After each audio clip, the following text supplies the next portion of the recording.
Hello! So initially I was going to make a video on the SB7 spirit box, but because the volume doesn't work, it just feels like I don't know, it's not a fair video to make when I don't have a fully functional It works for me, okay, I'll still use it, but I know if you're like looking to see how things work on it, that's not really helpful. So I thought instead I would share a story time with you guys I remembered from the way back year of 2001 when I first moved to this state. I was like 6 years old.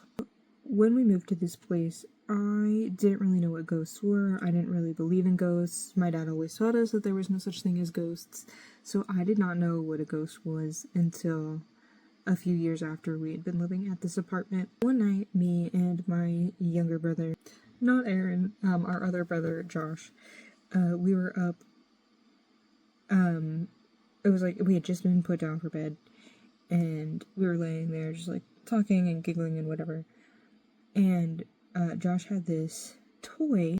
It was like a construction site type thing, so it came with like a hammer and a screwdriver and a saw. I think there might have been another tool. If I can find a picture of it, I'll put it like over here somewhere. But each of those tools like made a sound with the little toy environment, and it was on top in our little red bucket of toys, and as my brother and I were just laying there and like giggling or whatever, it goes off. Like the hammer, when you hit it sometimes, it just goes whee! Heard that and just hysterical laughing. Like it was the funniest thing ever in the whole world. Of course, my mom and dad heard this, and they came in and were like, you guys need to stop messing around. It's time for bed. Go to sleep. And we were like, we didn't do anything. It was the toy. And so they're like, okay, whatever, just don't be playing. They go back to bed, and now we're kind of, like in trouble. So we're quiet, and we're like actually trying to fall asleep now. So it did wind up going off a second time, and they came back in, and we're kind of mad, and we're like, you guys need to stop playing around. Like, this isn't funny. It's time for bed. Don't be crawling to the end of the bed and hitting the toy. And we were like we weren't. Like, it's not funny anymore. we were in trouble about it. Like, no, we weren't doing that. They were kind of talking to themselves in the hall for a little bit. Went back to bed, and it sounded one last time, but it wasn't funny this time. We didn't want to get in trouble, so we just kind of laid down.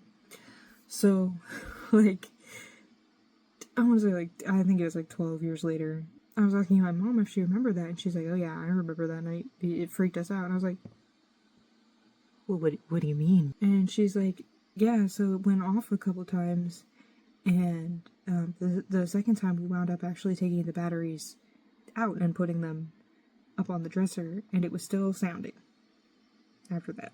And she always felt like there was a little boy that was in that apartment. But I always sort of remembered that as a funny thing. It was like one of the most funny things that ever happened to me as a child, and I thought it was just silly, besides us getting in trouble. But then come to find, actually, it was probably a spooky experience, and my parents were probably like, I don't know why it keeps going off, and I understand. Okay. I know that sometimes toys can still, go off and stuff, I don't know what that's called. Residual juice that's left from the batteries or whatever. I know that can happen sometimes. But I thought that was interesting, especially because my mom did think that the place was haunted. And that was sounding for literally no reason. We thought somehow something was hitting it, something just weighed enough, but you kind of have to press those buttons down. So yeah, I don't know. What do you think? What's a spooky story that you have from your childhood?